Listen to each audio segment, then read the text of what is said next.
काकू ये सब तो बहुत गंदा है। मस्त मस्त। करिश्मा, तू शादी के बाद इस घर में कुछ नहीं लेकर आई, कोई बात नहीं, लेकिन कम से कम अपना दिमाग तो साथ में ले आती। ये सब गंदा है इसलिए तो सफाई करने के लिए कह रही हूँ। पर वहीनी, सफाई तो आज आपने सही के दिमाग, ब्रेन, मस्तिष्क की कर दी। बाप रे, मुझे तो विश्वास नहीं हो रहा, इतना कुछ सुना दिया आपने उसको। विश्वास तो उस लड़के को भी नहीं हो रहा होगा कि आज फिर से उसे इस घर में उसकी असली जगह बता दी गई। आप बिल्कुल ठीक कह रही हैं काकू, लेकिन लेकिन क्या? लेकिन आपने विराट दादा और सई भाभी से जो मांग की है ना, मुझे तो नहीं लगता वो इतनी आसानी से मानने वाले हैं। मैं ठीक कह रही हूँ ना पतलिका भाभी?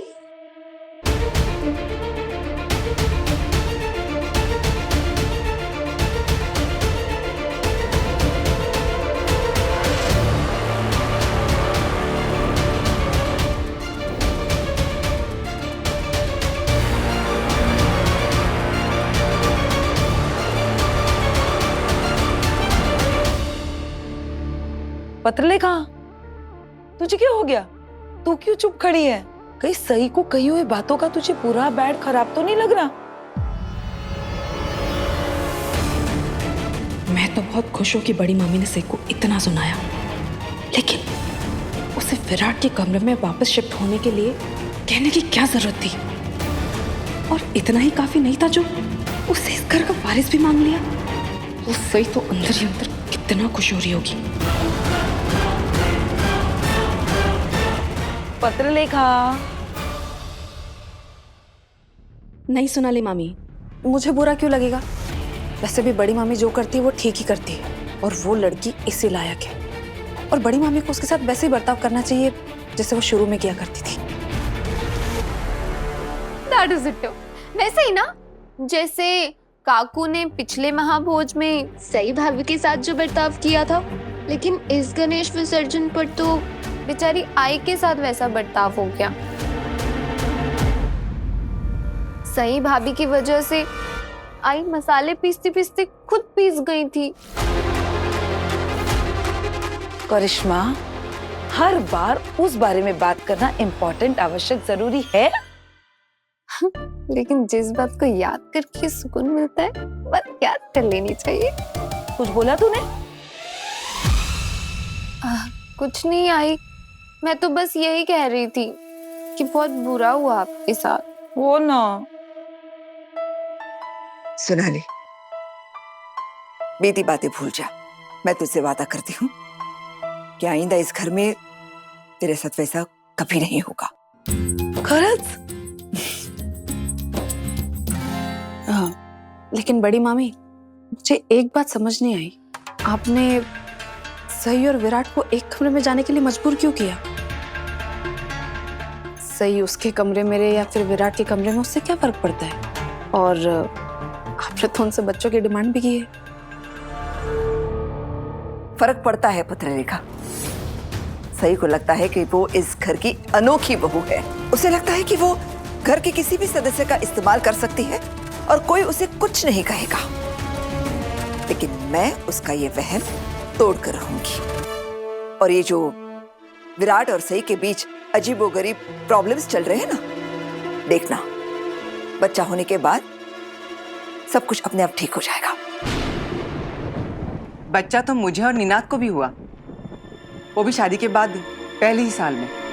लेकिन फिर भी समस्या तो और भी बढ़ गई। पिछले 36 साल तो समस्याओं में ही बीत गए, कुछ भी ठीक नहीं हुआ।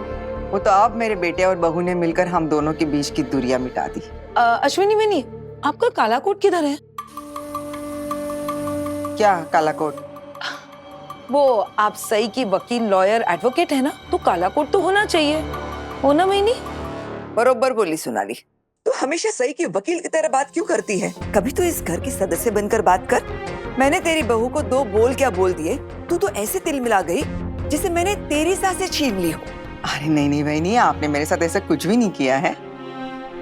और अब मैं परिवार के सदस्य के तौर पर ही यहाँ पर आई हूँ आपसे बात करने, अकेले में।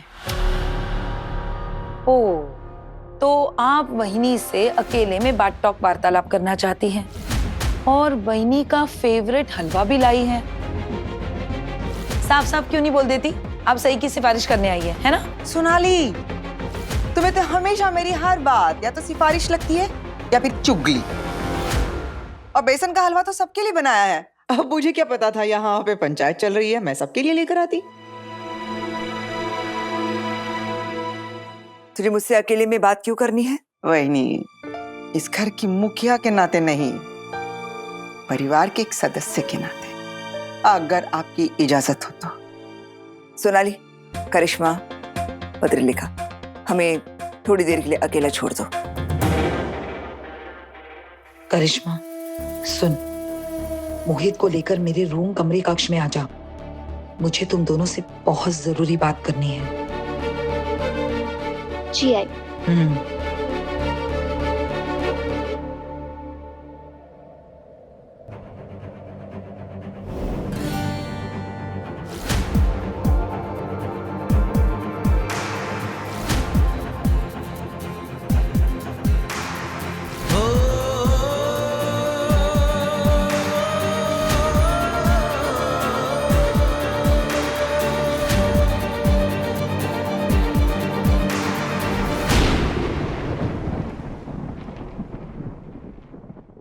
सही। आपका भी वही इरादा है क्या?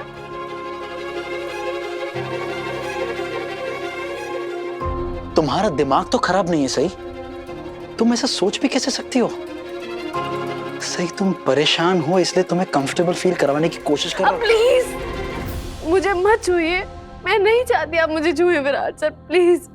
Okay, sorry. सही, मैं मानता हूं कि काकू ने जो कुछ भी कहा है, उन्होंने जो कुछ भी किया, सभी घर वालों की हम दोनों से उम्मीदें बदल गई हैं। लेकिन सही, हम तो नहीं बदले ना। मैं तो नहीं बदला हूं, मैं अभी भी वही हूं। मुझे कुछ समझ में नहीं आ रहा है, आप प्लीज यहाँ से चले जाइए, मुझे अकेले रहने दीजिए, प्लीज जाइए यहाँ से।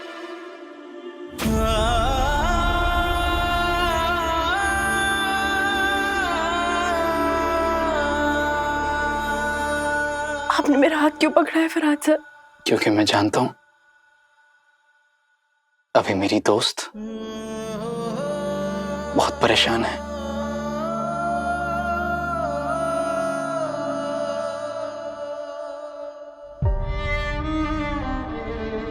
सही, उस दिन तुम्हें याद है जब मैं अपने आई बाबा को लेकर इतना परेशान था, तब तुमने मेरी दोस्त होने के नाते मेरा साथ दिया, मेरे पास बैठी थी, मुझे मेरा दुख शेयर करने दिया, यहां तक कि मुझे गले भी लगा लिया था। तो आज ऐसा बर्ताव क्यों सही? तुम अभी भी वही मिर्ची हो, मैं अभी भी वही मोदक हूं, और मीमू की ये दोस्ती का जो रिश्ता है अभी भी वही है। तो क्या हो गया है?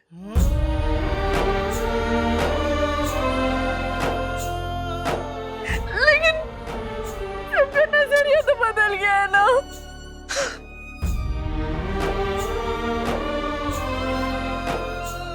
कोई हमें किस नजर से देखता है उसमें हम क्या कर सकते हैं सही? तुम्हें कब से फर्क पड़ने लग गया कि तुम्हें कौन किस नजरिए से देख रहा है, क्या सोचता है तुम्हारे बारे में? कैसे समझाऊं? एक बात बताओ, जब तुमने देवी ताई को घर से भगाया था शादी करवाने के लिए, क्या तुमने ये सोचा था कि सभी घर वाले तुम्हें किडनैपर के नजरिए से देखेंगे या गुनहगार के नजरिए से देखेंगे? तुमने तब भी वही किया जो तुम्हें ठीक लगा, और अब भी हम वही करेंगे जो हमें ठीक लगेगा। ये आप मुझे सिर्फ बेटर फील कराने के लिए कह रहे हो ना? कैसे समझाऊं? ये मत सोच कि हलवा खिलाकर तू मुझे खुश कर देगी। अगर तू मुझे मस्का मारने आई है तो अभी के अभी लौट जा। ये चालबाजी अब मुझ पर नहीं चलेगी। कोई और बात है तो बोल। कैसी बातें कर रही हैं आप भी? मैं आपको कोई मस्का नहीं लगा रही हूँ बहनी। मैं बस आपसे पूछने आई हूँ कि आखिर अचानक ऐसे क्या हो गया कि आपने सई को फिर से विराट के कमरे में शिफ्ट कराने का फैसला लिया? मैं तुझे बोल भी दूं तो भी तुझे मेरी बात कहाँ समझ में आएगी। तुझे तो बस अपनी बहू की चिंता है, उसी का भला सोचती है तू। लेकिन मैं इस घर की बड़ी हूँ, मुझे सबका भला सोचना पड़ता है, सबको संभालना पड़ता है। परिवार में संतुलन बनाए रखना मेरी जिम्मेदारी है। ओमी और सोनाली को इतना बुरा लगा कि वो घर छोड़कर जाने वाले थे। मैंने रोका उसे।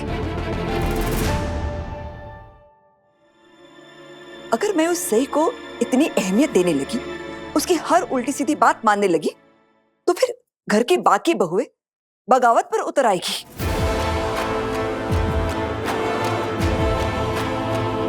पति के साथ थोड़ी अनसुनी हो गई कि वो भी अलग कमरे में रहने की मांग करने लगेगी। और मैं ये नौटंकी इस घर में हरगिज बर्दाश्त नहीं करूंगी। बरोबर है बहनी, मला कळतंय, आपकी बात मैं समझ सकती हूँ, लेकिन ये सई और विराट से खानदान का वारिस मांगना, ये आपने कैसी बात कर दी बहनी? बच्चा सामान थोड़ी ना है क्या आपके कहने भर से विराट और सई बाजार में जाकर खरीद कर लेकर आए? ये तो मैं भी जानती हूँ अश्विनी कि बच्चे बाजार में नहीं मिलते, वरना मैं भी एक लाकर दे देती। करना तो इन दोनों को ही है, इसलिए मैंने उन दोनों को कहा। लेकिन देखा जाए तो ये बात तुझे उन्हें कहनी चाहिए थी, और वो भी बहुत पहले। बहनी, आप तो ये अच्छी तरह से जानती है ना, विराट और सई का एक दूसरे की जिंदगी में रहना कितना जरूरी है। मैं विराट और सई के जीवन के साथ खिलवाड़ नहीं कर सकती और ना ही समझौता। सिर्फ मैं जानती हूँ बहनी, मैंने सई को किस तरह से और कैसे कैसे मनाया है अस्पताल से घर आने के लिए, और आपने बिना सोचे इतनी बड़ी बात कह दी। आपकी इस बात की वजह से विराट और सई का रिश्ता टूट सकता है, उन दोनों में झगड़े हो सकते हैं, सई घर छोड़कर चली जा सकती है, फिर दोनों अलग हो जाएंगे, और पापा ना करे मेरे दोनों बच्चों को कुछ हो गया तो फिर आप कैसे मांगेंगी इनसे घर का वारिस? अब तो कुछ भी बोले अश्विनी, ना तो मेरा फैसला बदलेगा और ना ही मेरी मांग।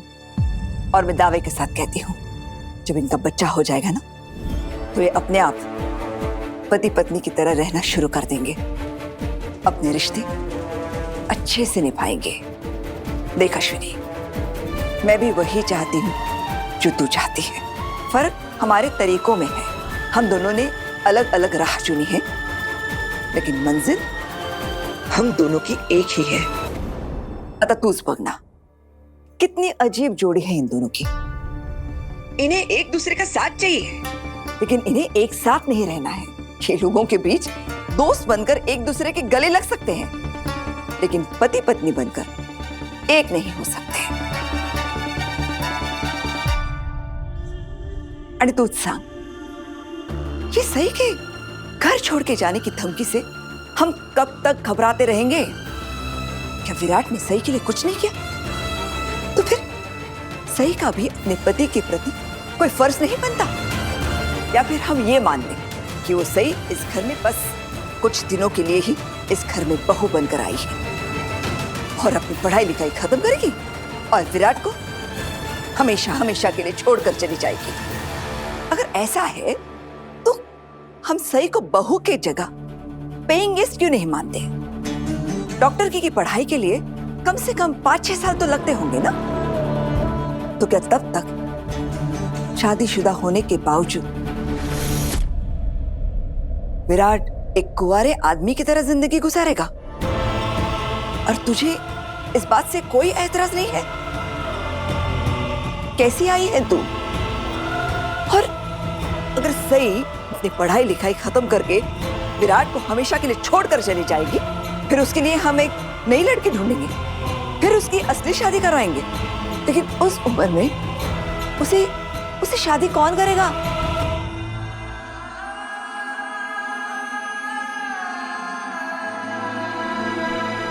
वहीनी, आपकी ये सारी बातें सुनकर ना मुझे ये एहसास हो गया कि आप विराट से कितना प्यार करती है, आपको कितनी चिंता है उसकी, कितना सोचती है आप उसके बारे में। ये बात तो मुझे पहले से पता थी, लेकिन आज यकीन हो गया। अश्विनी, जब मैं कहती हूँ कि विराट मेरे बेटे जैसा है, तो मैं बस बोलने के लिए नहीं कहती, सच्चे दिल से कहती हूँ। मुझे विराट में उसके स्वर्गीय काका साहब नजर आते हैं। वही तेज, वही काम को लेकर ईमानदारी, वही जुनून। उन्हीं की तरह विराट भी एक दिलेर पुलिस वाला है और जबान का पक्का। इसीलिए तो अपना वादा निभाने के लिए वो सई जैसी जंगली मुर्गी को इस घर में बहू बनाकर ले आया। भले ही हम मानते हैं कि विराट की सलामती के लिए वो लड़की जरूरी है, लेकिन इसका मतलब ये तो नहीं कि वो जिंदगी भर मोदक और मिर्ची बनकर और गुड्डा गुड्डी का खेल खेलते रहेंगे। वक्त की मार उन्हें बड़ा करे उससे पहले मैं उन्हें उनकी जिम्मेदारियां समझाना चाहती हूँ, उन्हें एहसास दिलाना चाहती हूँ कि वो अभी बच्चे नहीं हैं। मैं आपकी बात से पूरी तरह सहमत हूँ वहीनी, लेकिन आप सिर्फ एक बार मेरा नजरिया भी समझने की कोशिश कीजिए ना। जिन्हें तैरना नहीं आता उन्हें नदी में धक्का नहीं दे सकते ना। सबसे पहले हमें उन्हें तैरना सिखाना होगा ना, यही मैं बोल रही हूँ। तो बिल्कुल गलत बोल रही है अश्विनी। तैराकी सीखने के लिए पानी में उतरना जरूरी होता है, और अगर पानी में ना उतरे तो धक्का देना पड़ता है, तब जाकर कैसे वैसे हाथ पांव मारकर तैरना सीख जाता है इंसान।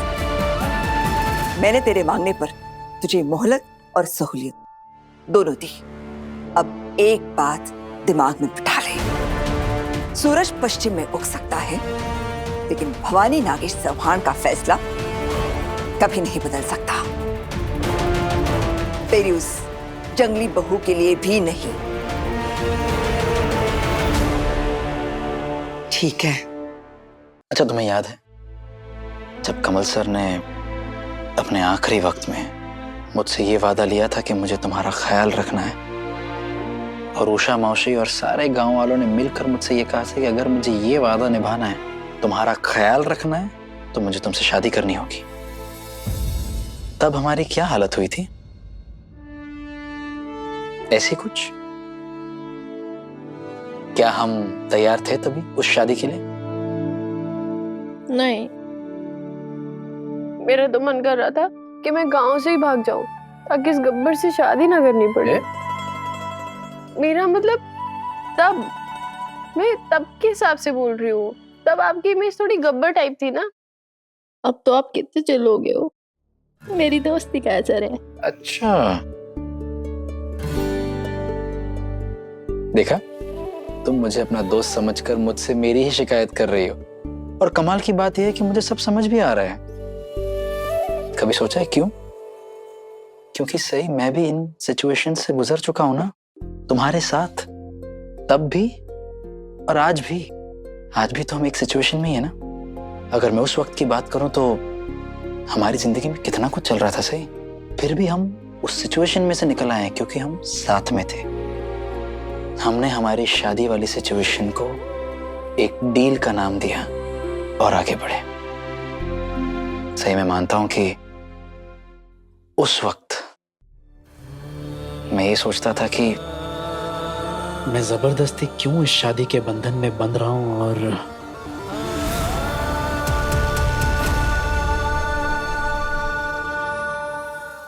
लेकिन आज का सच और तब का सच बिल्कुल अलग है। आज मुझे इस शादी का जरा सा भी पछतावा नहीं है।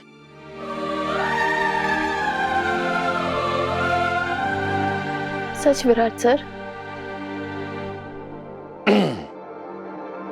तुमने अभी अभी कहा था ना कि मैं तुम्हारा दोस्त हूं, तो फिर विराट सर क्यों बुला रही हो? सॉरी, मोदक। वैसे एक और बात है जो मुझे बहुत परेशान कर रही है सही।